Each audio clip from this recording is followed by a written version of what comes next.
Perkenalkan, saya Kak Dedia Pratiwi dari kelas 11 IPA 1. Di sini saya akan menyampaikan materi mengenai negara makmur jika masyarakatnya jujur. Sebelumnya saya akan menjelaskan apa yang dimaksud dengan jujur dan makmur. Jujur adalah suatu sikap yang lurus hati, menyatakan yang sebenar-benarnya, tidak berbohong atau mengatakan hal-hal yang menyalahi apa yang terjadi atau fakta.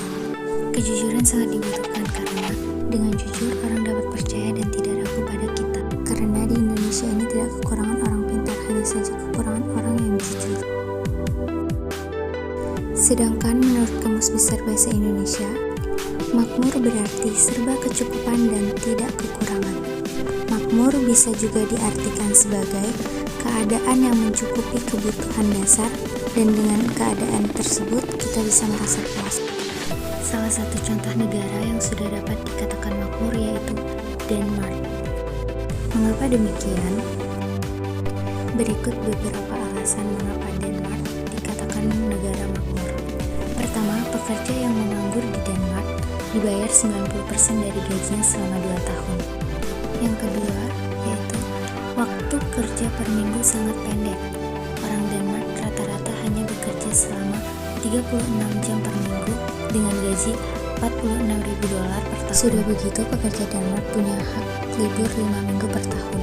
Yang ketiga yaitu pendapatan per kapita Denmark termasuk yang tertinggi di dunia, yaitu $60.634, lebih tinggi $5.000 dibandingkan Amerika Serikat. Sedangkan di Indonesia hanya $3.491.